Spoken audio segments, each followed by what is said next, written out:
எதுக்காக இப்போ வந்து இந்த குமரவேலை தலையில் அடித்து மயக்கமான காட்சிங்கிறது நமக்கு இன்னும் புரியவே இல்லை. இதில் வேறு பாபநாசம் ரேஞ்சுக்கு வந்து அடுத்தடுத்து பெரிய விஷயங்கள்லாம் நடக்க போகுதுன்னு சொல்ல இந்த கேரக்டரில் குமரவேல் கேரக்டர் நடிக்கும் நடிகர் அவர்களும் வந்து பார்த்திங்க அப்படின்னா வந்து அவ்வளோதான் முடிஞ்சிருச்சு, சாப்டர் ஓவர்லாம் வேறு போட்டிருந்தாரு. அதனால் பயங்கரமான ஹைப்பாக இருந்துச்சு. ஆனால் பொசுக்குன்னு பார்த்திங்க அப்படின்னா வந்து மயக்கமானவர் எந்திரிச்சு நின்று குடுன்னு ஓடிட்டார். அதோடு வந்து பார்த்தா அடுத்த வேலையை பார்த்து போயிட்டாங்க.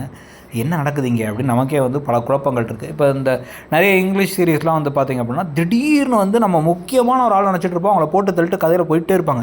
ஏன்னா அதுக்குள்ளே போட்டு தள்ளிட்டீங்க அப்படின்னு இருக்கும். ஆனால் தமிழெல்லாம் வந்து பார்த்திங்கன்னா அந்த மாதிரி ஒரு காட்சி வைக்கிறதுக்கான ஒரே ஒரு நிர்பந்தம் எங்கே எப்போ வரும்னா, அந்த ஆக்டர் மாற போகிறாங்க ஆனால் சீரியலும் முடிய போகுது அப்படின்னா முடிச்சிடலாம் அப்படின்னோ, இல்லை தாத்தா பாட்டி மாதிரி எக்ஸ்ட்ராவாக இருக்க கேரக்டர்ஸை போட்டு தள்ளிடலாங்கிற மாதிரி மட்டும் தான் பண்ணிருக்காங்க. இப்போ இந்த குமரவேலை உண்மையிலே தலையில் அடித்து அவர் வந்து இறந்துட்டாருங்கிற மாதிரி வச்சு இதுக்கப்புறம் வந்து ஒரு மர்மமான கதையாக கொண்டு போயிடலாம் அப்படின்னா, பாண்டியன் ஷோஸ் அப்படிப்பட்ட கதை கிடையாதுங்க.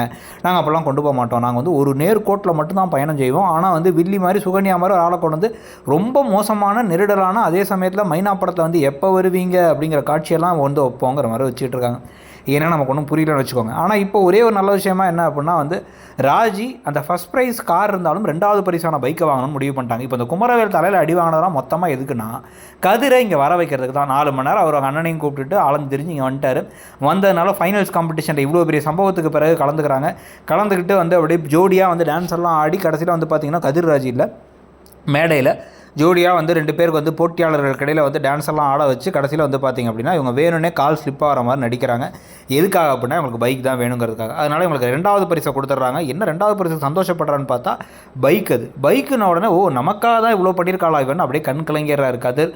ஸோ கதிருக்கு ராஜி அவங்களோட டான்ஸ் ஆடியே பைக் வாங்கி கொடுக்குறது தான் வந்து இப்போ நடக்க போகிற மேஜர் ட்விஸ்ட்டுங்கிறத பற்றி உங்கள் கருத்து என்ன? இந்த சீரியல் எப்படி போகுதுன்னு நினைக்கிறீங்க? அந்த குமரவேல் தலையில் அடி வாங்கின ட்ராக் அப்படியே விட்டதை பற்றி உங்கள் கருத்து என்னங்கிறது சொல்லிட்டு அரசி யாரோட சேர்ந்தா பெட்டர்னு நினைக்கிறீங்கிறதையும் சொல்லுங்கள். தேங்க்யூ.